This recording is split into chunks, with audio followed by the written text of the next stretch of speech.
1 month ago I made a game about the absolute worst, traumatic, sickness-inducing, horrible kind of work. A customer service job. And I made it even worse by adding intentional scary bugs. And you guys really wanted a part 2, so here we are. There was only one issue. The game wasn't scary yet. Well, if your current bugs aren't scary enough, there's only one thing I can do: add more. Luckily, I got recommended tons of scary bugs by you guys, so we passed month by.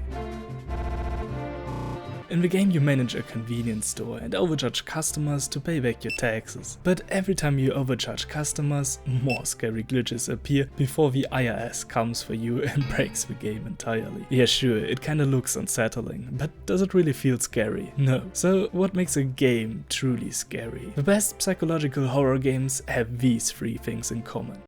You walk into a new room, but suddenly you see the game autosaving and you know, I'm in danger! you don't know what awaits you. Is that thing in the distance friendly or just friend-shaped? Subnautica is famous for that. And lastly, the right sounds can even turn Animal Crossing from a happy farming game into doom.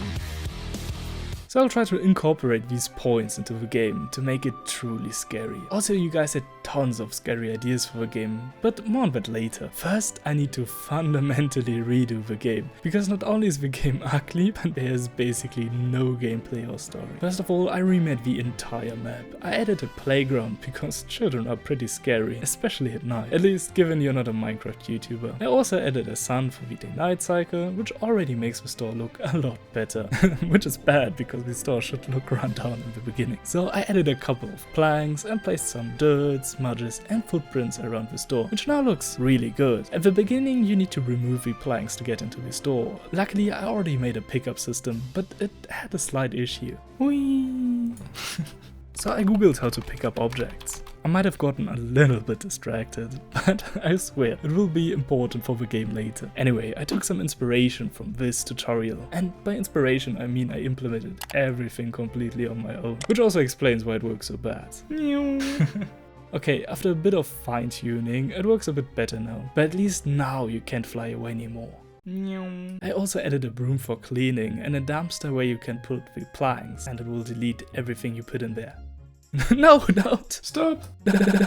To clean up everything in the store, you can use the broom. Originally I wanted to do an animation for cleaning, but I think I want to keep it like this as it's way more fun. But let me know what you think. And if you already added, you can comment what else I should add to the game and I might add it later. Also subscribe so you don't...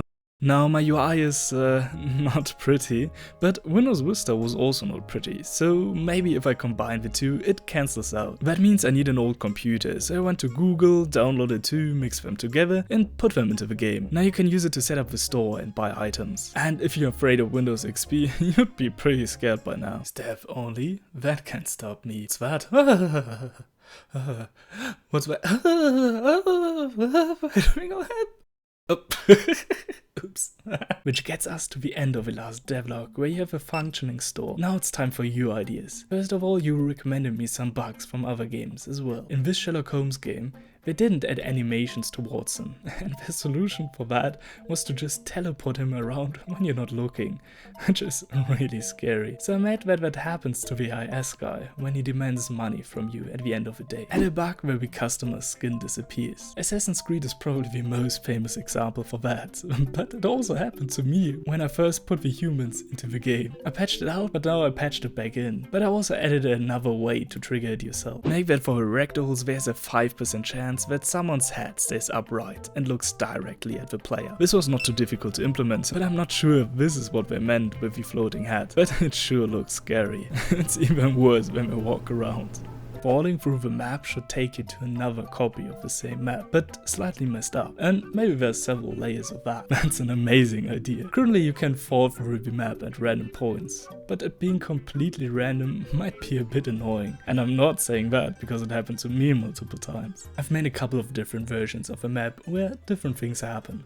For one layer I decided to make this monster, but I don't want to spoil too much yet. But remember, the only way to get to a new layer is to find a way to glitch through the map again. A lot of people said I should add a Karen, but I only have a man at the moment, so I googled how to get a woman. in Blender. I made a couple of female looking models, and they even have the typical Karen haircut. Of course, men can be a Karen too. Karens are more likely to complain about anything you do, or not do, so better not give them a reason to call the manager. Add a voice clip saying, "Let me see the manager" when you scan an item twice. Luckily, I know a really good voice actor personally.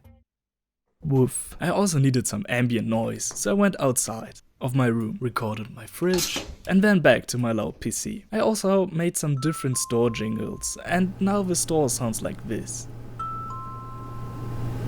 But the true horror of working in a store are the humans and the stress that they cause you. Hey, haven't you made this joke before? Last time I already added that customers ask for items, but now they also complain if there's a queue for checkout, if it's dirty, or if the shelves aren't stocked. But the more they complain, the angrier they get before demanding the manager. I'm not going to show you the manager, but I have to show you some of the most fun bugs I had during development.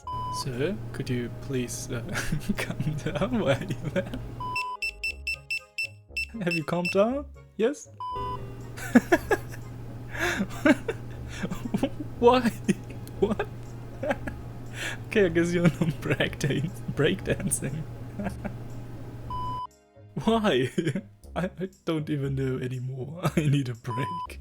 Of course, having breaks is also important, so I added a clock and a note that says close the shot at exactly 12 PM. On your first day, VRS is really kind and lets you off the hook once, but you need to pay back your quota plus interest on the next day, or else they'll come for you. Day 2 is Friday, Black Friday, and you have to deal with tons of customers as soon as you open, which is more stressful but also makes it easier to meet your quota. And your last day is day 3, since you're closed on Sunday. But to find out what happens there, you'll have to play the game. But if you want to play the game, I need a Steam page. So I paid Steam half of my life savings to set up a page for the game. Unfortunately, I moved to a new flat, so I didn't have much time to set up a page yet. But I plan to release the demo in March and the full game in April. So if you want to stay updated when the demo releases, subscribe, join the Discord channel, wishlist the game on Steam, or watch out for the smoke signals. Now I promised you a duck, so I'll give you a duck. If you pick up this duck correctly, it will be nice to you. But if you're mean to it will eat you.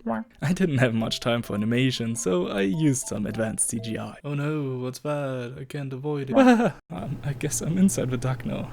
There's so much crap lying around. But how can I escape the duck? Oh wait, do you see what I'm seeing? Zoom in a bit closer. That will help us! It's perfect! Oh, and maybe a last thing that I want to clarify. There will be multiple endings. See you next time. Bye!